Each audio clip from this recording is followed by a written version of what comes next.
Part 2, Daryl. Okay, it's 7:20 in the morning Pacific Standard Time. Still the 6th of August, 2023. It's still Sunday morning. Dateline. Iraq invades Kuwait.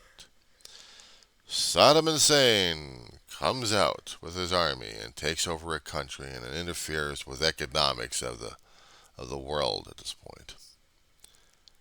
And with his background of being an asshole, killing people, jailing people, torturing people, gassing people, basically being an anti-people person, the Middle East got sick and tired of this guy's ass. And so did the United States. With a coalition that the United States was creating during the time. A lot of Arab countries and Europeans were getting affected by this damn thing, built up a force. A friend of mine from high school joined the army. And somehow he got called up for duty. And he went. There was another friend of mine out of high school. He went into the military. He wanted to learn more about computer technology, electronics, and also he learned about being a nurse. He made a career out of both. Guy's smart, brilliant. He's already got kids going through college. And he hardly ever talks to me, the asshole. We're supposed to have been brothers. Long story, videos on those. Anyway. So I had people I knew going over there. I didn't realize that the phone rang and my brother's turn was going over.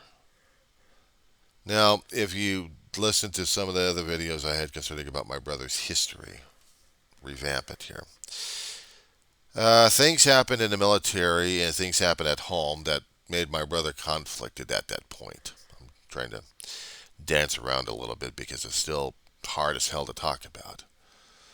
Things happened at home regarding my grandmother's health. My mother was trying to take care of. Her health wasn't doing so good, and I'm a teenager struggling with both ladies. Grandma had a stroke. Ma's doing bedridden, trying to take care of the bedridden woman with a bad back. There was no way in hell we were going to be able to get enough help to take care of her. Dave couldn't get out of the military, so he left the military. Unauthorized leave. About a year, nearly more than a year. Working different jobs, but taking care of mom and grandma. And during those days, he was also under the influence, both alcohol and drugs, marijuana and he had a supplier. He would go out and get drunk, come back, but he would still help Ma and he would still work. My uncle, who was the Marine who survived Korea, he was a special investigator for the state of California. Based out in San Diego with his family, out in San Diego County. He saw my brother, gave him a warning. Next time I come out here and you're still out here, you're going to jail. I got no choice. I'm an officer of the law. My brother followed the suit, went out, did his time, came back, bad conduct discharge. He wanted to stay home. But while he was doing time in the military, they were utilizing him. And they gave him an option of saying, maybe officially on paper you're out, you're still in, you're still trained. We're going to need your ass. When the Iraq-Kuwaiti situation happened, my brother got called up. He had no choice. He had to go.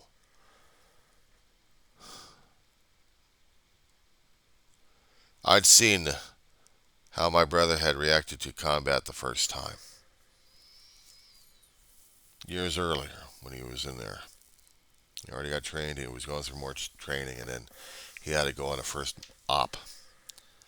My brother was telling me this, and I barely remembered it as a kid, that he was cold as ice. and emotionally screwed up because in his first op, he killed. Ma noticed it, told him he needed to go see a shrink about it at the Long Beach base that it was when it was still in operation. And there was a shrink on there who had been there. He got my brother squared. See, he was compartmentalizing all that pain. Daryl, you don't know what PTSD does until the damn thing erupts out of you and then all hell breaks loose. When the self-controls are no longer there, when the medications are not helping, the damn thing busts out and all hell breaks loose. I had seen my brother lose himself, and it's terrifying. I had to calm his ass down. I had to calm his ass down. It was scary to see a brother, an older brother who had been through combat, breaking down in front of me.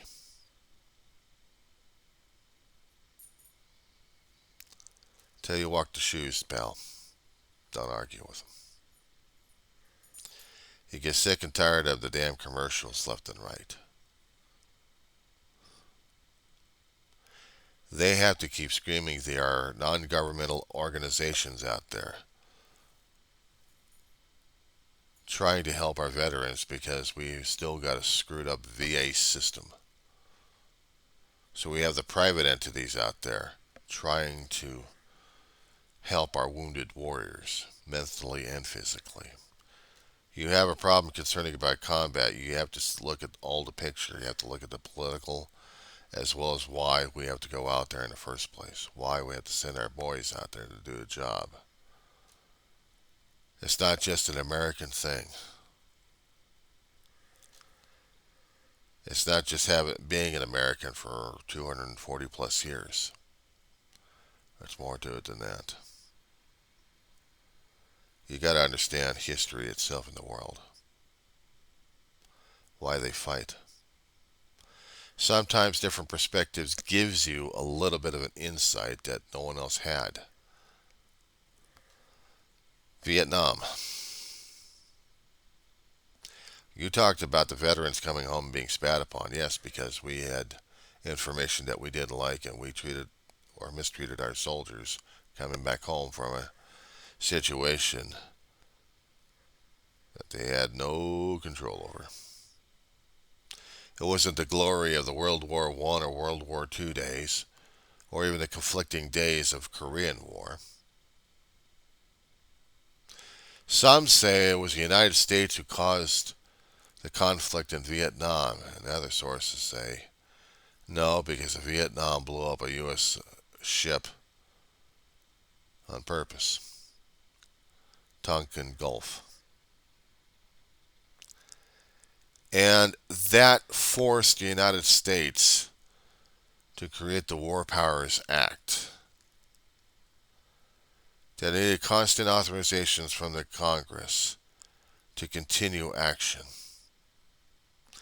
And because of what happened over there, and we didn't want the Red Scare happening and spread out like a cancer they were talking about, and also what my professors were talking about. We didn't want the world to be communist, while us holding up everything else American and everything else. I know you also got a problem concerning about patriotism at this point. But I know there's different views on this one here, so we're going to work through them here, Daryl. It was back in the 60s, we had the fear and paranoia during that time, and we also had other situations happening that we had advisors all over the damn place talking to our leaders about it, not to mention our presidential leaders. We had no choice but to commit the forces, and this was even under President Kennedy's watch. And then turned out to be FDR's. Not FDR's. Lyndon B. Johnson. He had to bear the brunt of the damn shit, and then Nixon had to clean the mess up. So it was crazy back in the 50s and 60s when we had to deal with this communism cancer that people kept calling it around me. The War Powers Act had kept our troops going over there. We initiated a draft and got people pulled, young people pulled, thrown uniforms, trained them like crazy, and threw them into the bush. Some knew what they were fighting for. Others had no clue except Uncle Sam told them to do so, and they had no choice. And they did things over there that other people didn't approve of or like. And you had to talk to the Vietnam veterans if they're still around, if they're still alive. It's one of the hardest damn things for a civilian to understand is why they're going through this shit in the first place. You would have to go to stand downs. These are the military gatherings of veterans of foreign wars would gather with their own, and they would talk sometimes. But there's a thing here. You gotta understand, Daryl. Unless you've gone through the shit, you don't know shit. That's what they say sometimes. That's what I've heard out here. We got veterans left and right over here. I can't talk to them about the war experiences because I have no context and no perspective of the damn thing. I never served, so there's no way in hell I would know about it. And even if I had served, if I'd served in the back, if I'd served in the rear front, in the rear with the gear, if I'd been a clerical assistant in a damn office in the military, I wouldn't have the combat experience necessary to understand what the hell these guys were talking about. Unless, of course, I've been into the situations where they were, then I had something to talk about. I'll give you another example. The comedy show MASH, been out there for 10, 11 years, a lot of seasons. They were talking about the Vietnam War in the guise of Korean War. Now, when this was created, there was supposed to be a bit of a protest, a bit of a farce against the Vietnam War. And as the film, and actually as the series was created and gone through it, they wanted to tell you what war was like. They used Korea, but they really were talking about Vietnam. There had been an article, there had been a show in there, an episode where, and they should have expanded on it about 2 or 3 more episodes on this one here. Francis Father McKay was the camp's priest. He could do everybody's religion. He was there for spiritual guidance, and sometimes he had to help out everywhere, including in the ER and in post-op. In post-op, he was trying to talk to a guy who had gone there, was afraid, because he experienced combat for the first time, and because Mulcahy in that particular episode gave an indication he had never been in combat, even though he's 3 miles from the front lines in a MASH unit, Mobile Armor Surgical Hospital. Well, technically, they could move out of there, but they stayed mostly where they were.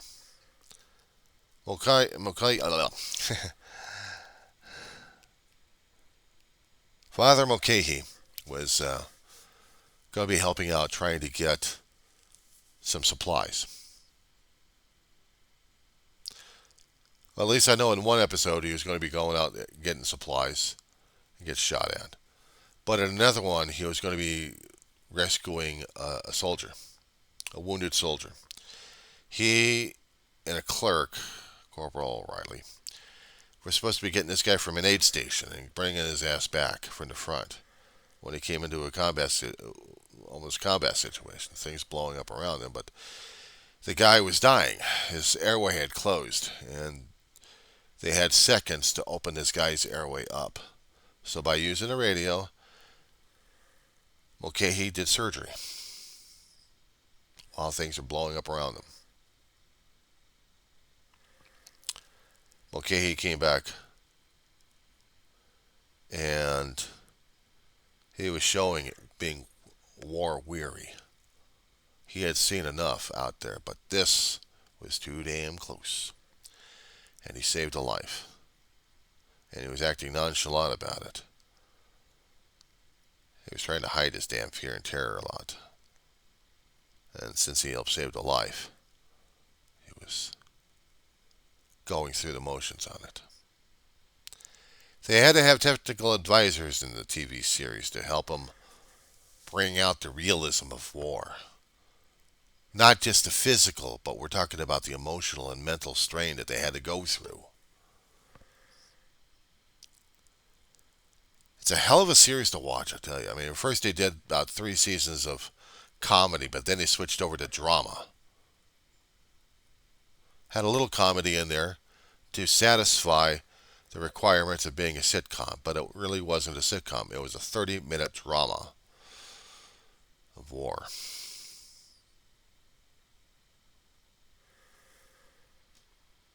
And we had that for 10 years.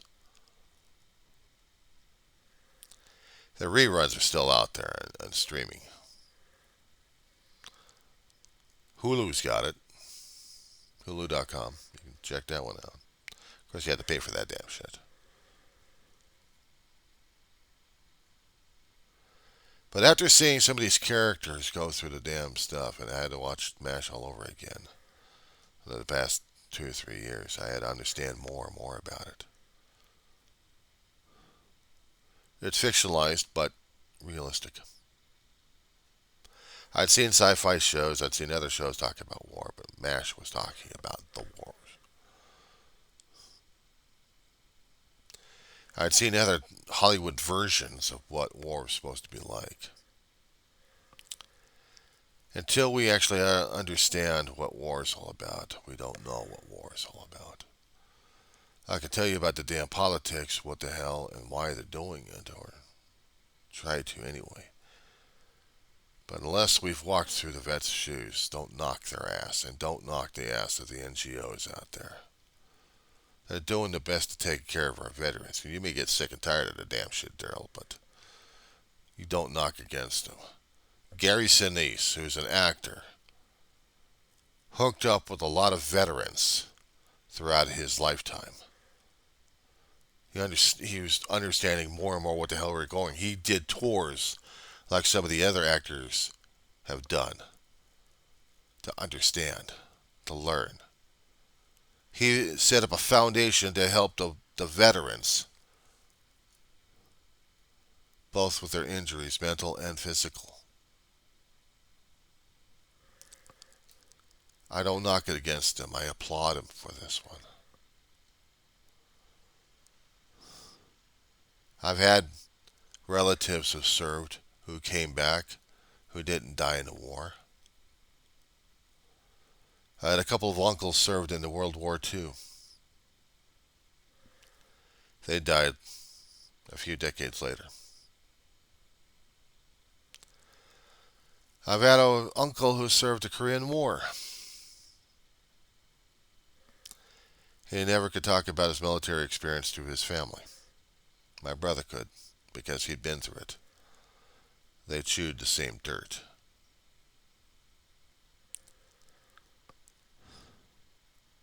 I had an uncle who served in the Vietnam War.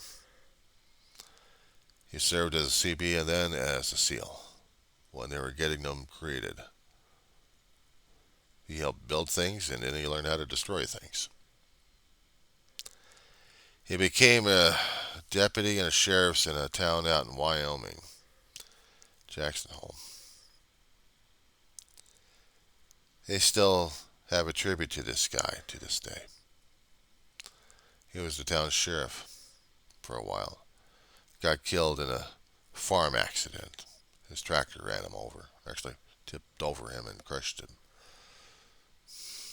This town still remembers him. My brother had been in the first Gulf War. Almost became the second Gulf War. But he was too physically incapacitated for the second one that he couldn't go out. Prior to the Gulf War, first one, he went on ops. A lot of it's still classified, he told me before he passed away. So I never understood exactly what he went through. But some, he said, were declassified. Sometimes I either took it with a grain of salt or actually I listened. How I was during that day. But the thing is, I didn't disrespect anybody who was wearing the uniform, either back then or now. I wanted to wear the uniform, Daryl. I did, but I was physically unable to do so. My doctors would not sign off on the damn thing. I had a holy heart, literally, leaking. Age 4 years old, open heart surgery, died 3 times, came back to life. Don't talk to me about spirituality or religion on that one. But that disqualified me from going into the military because of the massive operation I had on me. I could never join the military. I could never join any branch of it. I could be a civilian. That's no problem. But the military? You talk about brainwashing in that situation. You also talked about the patriotism stuff. The rah rah ree, stick him in the knee. Rah rah ass, kick him in the ass. We want to be ultra patriotic. We want to worship the country. Daryl, the reason why I kept studying history, U.S. history, and then world history and Western civilization in college is to get a better perspective of what our country is like and what the other countries are like, and to tell you that sometimes we have an empire. Don't even realize it. We are set up like the empire with our own manifest destiny being run into our own damn systems here. This is why I had to keep studying background of us. Why did we come to this land, Daryl? Can you tell me that? I learned history one way or another, and I learned the series and numbers and roads and actions and everything else. I had to regurgitate it and test left and right just to see if I can understand what the hell was going on as a kid through a teenager. But there was no context. There was no perspective. There was no understanding what the hell was going on. Hell, there was not even maturity for me to understand what's going on. We had to live our lives to the point where we could and then learn everything else we could along the way. We have our different viewpoints, different understandings of how things are going these days. Sometimes it scares the hell out of me how we're going these days because I think we're going to hell. We got people that just don't give a shit.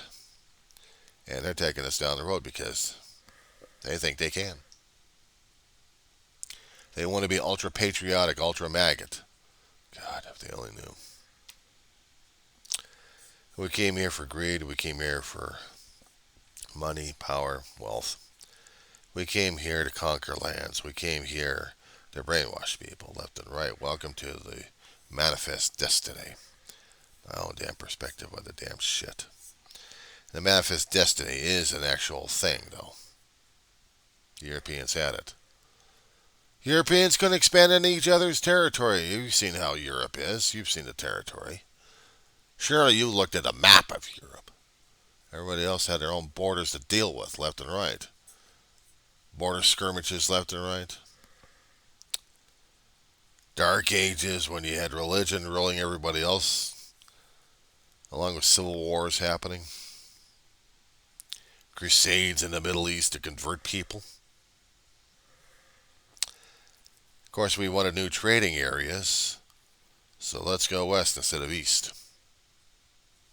Instead of going over rocky mountains and treacherous passes, we go through. What do we go through? We go through the water. So we commissioned sails. We commissioned people to go on these sailing ships. We commissioned them to go out there and see. Can they get a wraparound? Is there an easier way across the waters to do it? And what did they discover? They discovered the West Indies. They discovered the Caribbean countries.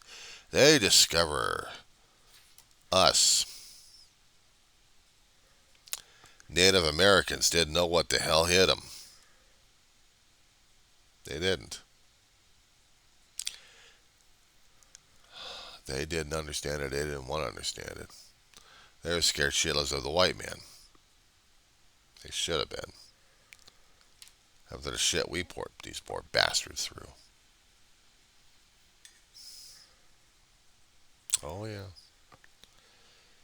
Native Americans, the natives out there, the tribes, the nations, didn't matter. Here comes the Europeans with the guns and the diseases. We wanted to expand. We wanted to educate. Bullshit. We were going to rape, kill, pillage, plunder, and let's see, pilfer, pillage, plunder. We're going to convert the masses. We're going to promote.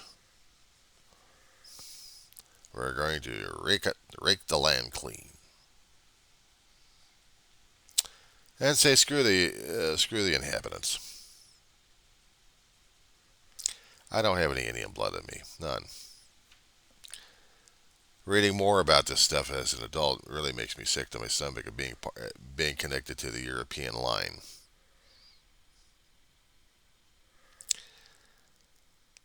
I had relatives that came over from Europe when they were starting the colonies.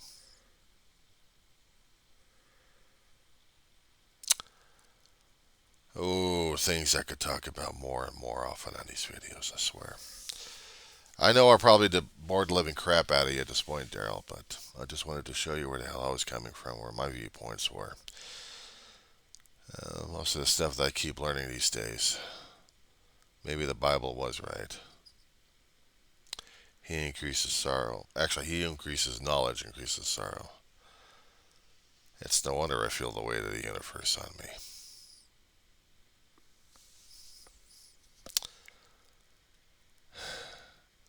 Look,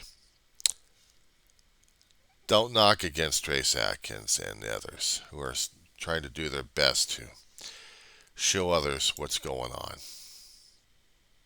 Don't knock it against them.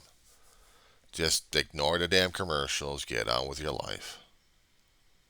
Because those commercials are meant for others who actually give a shit about our veterans. Yeah, I'm saying it. I don't take it back. I don't knock against these guys because I've lived around them for a long while. I had the experiences of that. And if you actually had any relatives or any friends or knew anybody who served in the military, maybe you could pick their brains and understand. Some of them didn't have a choice going over, or others actually did have a choice going over. Because, Daryl, I'm not talking about being ultra maggot at this point. I'm talking about understanding and getting a perspective here. For the reasons why we had to do what we had to do. Mostly politics. But we have to throw our lot in because that's unfortunately how things are going. We have better ways of trying to deal with things. Yes, we want to talk about it. Yeah, that's why we have United Nations to have people bellyache about things and try to get things going. But we have treaties with other countries left and right to keep back the enemies of our country away or in check. NATO's one of those guys. And yes, those other countries had people lose people in different wars and different combats. Were they necessary? Maybe I should do another video on this one.